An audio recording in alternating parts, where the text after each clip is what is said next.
Saudara-saudari umat Allah, peziarah yang terkasih, kisah Golgota adalah kisah tragis 2000-an tahun lalu.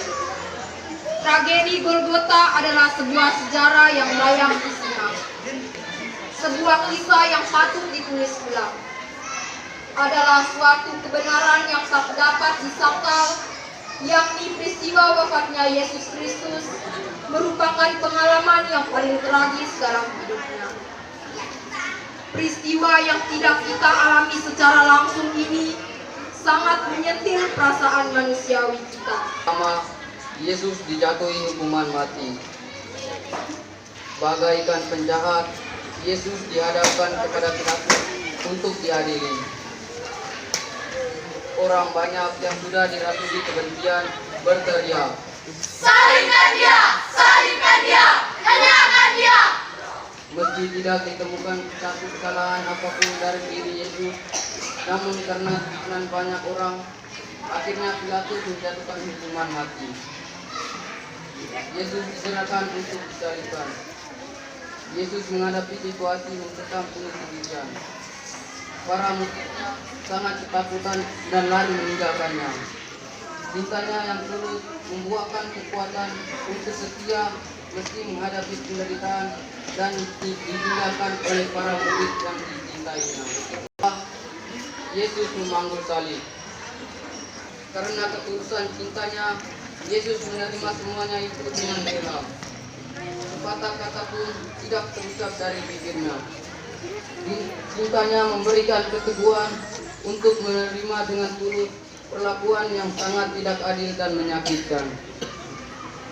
Ketika Yesus jatuh untuk pertama kalinya, darah terus menetes dari kepala Yesus yang tertusuk tajamnya mahkota duri dan dari luka-luka karena pukulan dan cambukan. Semakin memakan fisik Yesus. Tanpa dapat dihindarkan, Yesus jatuh untuk pertama kalinya.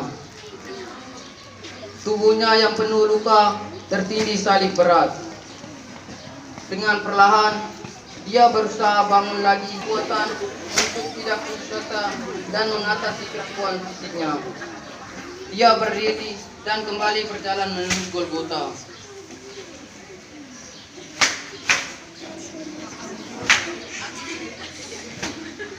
Perhentian keempat, Yesus berjumpa dengan ibunya.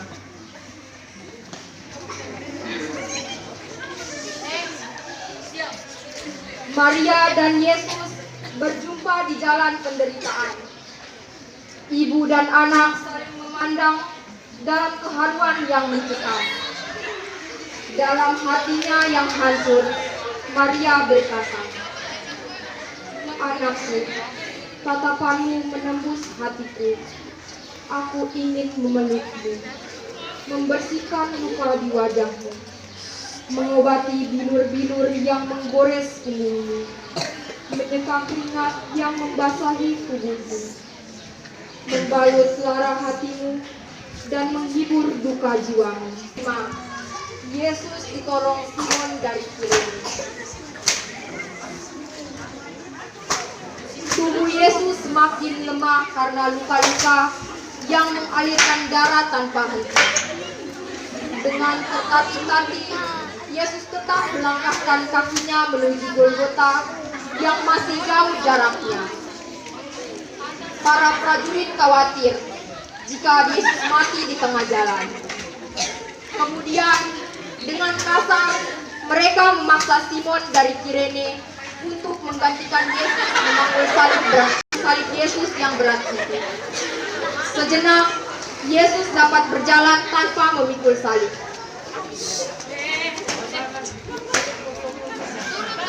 Perhentian keenam, dan dia menyaksikan martabat manusia dilecehkan dan dipertontonkan di ruang publik.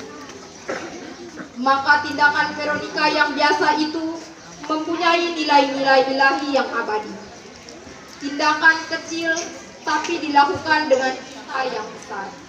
Untuk kedua kalinya, sedikit pertolongan yang diberikan oleh Simon Rene tidak sebanding dengan kejamnya kekerasan yang dilakukan para prajurit. Maka Yesus jatuh untuk kedua kalinya tertindih salib yang berat. Tidak ada seorang pun yang menolongnya. Dari bawah salib berat yang menimpa tubuhnya, dengan tenaga yang masih tersisa, Yesus pelan-pelan berdiri dan kembali meneruskan perjalanan menuju Golgota. Dengan ke-8, Yesus menghibur wanita-wanita yang menangisinya. Dengan sisa tenaganya, Yesus terus berjalan menuju Golgota. Di tengah perjalanan, Yesus menyaksikan para perempuan Yerusalem yang meratapi penderitaannya.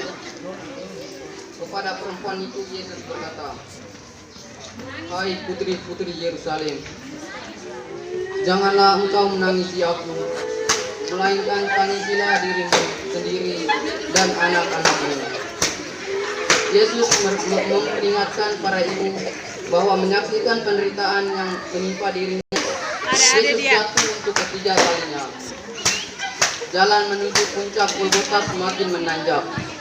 Tubuh Yesus yang semakin lemah tidak mampu menahan beban salib yang berat. Untuk ketiga kalinya, Yesus jatuh.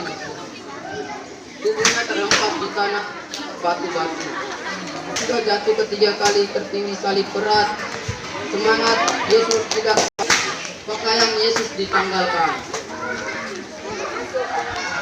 Setelah melewati, selanjutnya penghinaan yang amat berat ditimpakan kepada Yesus, yaitu ditelanjangi di muka umum. Yesus tetap diam dan tidak memberontak sedikit pun.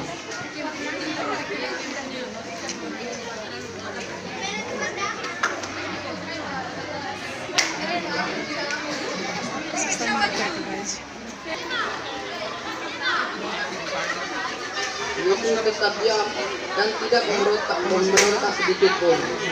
Kebencian dan kemarahan selalu membuahkan penderitaan dan penghinaan terhadap martabat manusia. Perhentian ke-11, Yesus disalibkan. Tangan dan kaki Yesus dipaku di atas kayu salib secara keji. Lalu Yesus didirikan.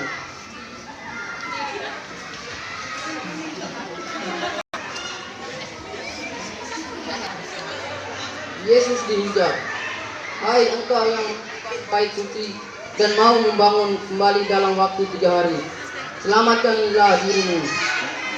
Jika engkau anak Allah, turunlah dari salib." Meski disakiti, dihina, dihujat, hati Yesus tetap meluapkan pengampunan. "Ya Bapa, ampunilah mereka, karena mereka tidak tahu apa yang mereka perbuat." Pengampunan Yesus membuka masa depan manusia akan kehidupan abadi bersama Allah.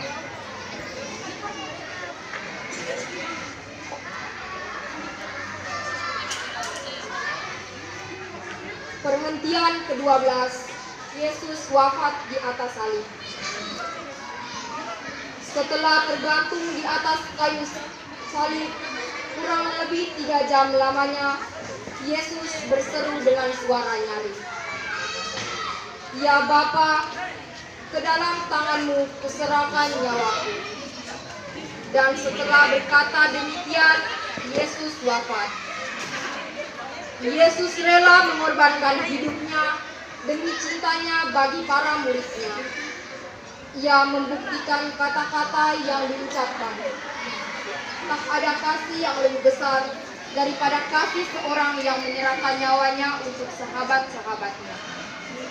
Cinta sejati selalu memberikan, bahkan rela memberikan seluruh hidupnya, dan bukan selalu meminta dan menuntut.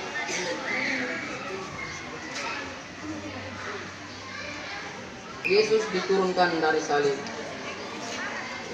Setelah wafat tergantung di salib, Yesus diturunkan. Bunda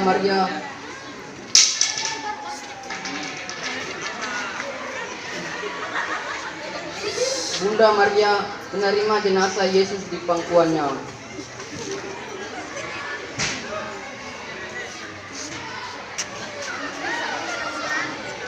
betapa hancur hati seorang ibu menerima jenazah anaknya di pangkuannya.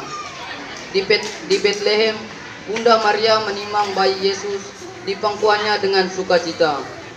Di Golgota, Bunda Maria kembali memangku putranya yang sudah membeku kaku dan penuh luka berdarah. Kematian ke-14, Yesus dimakamkan.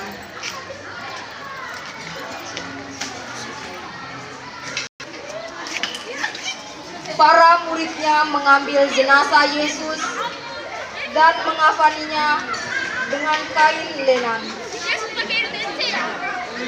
dan membuatnya dengan rempah-rempah. Mereka membaringkan mayat Yesus di situ.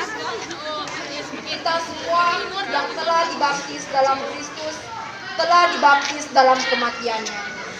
Oleh pembaptisan kita telah dikuburkan bersama-sama Dia, supaya sama seperti Kristus dibangkitkan dari antara orang mati oleh kemuliaan Bapa. Demikian juga kita hidup secara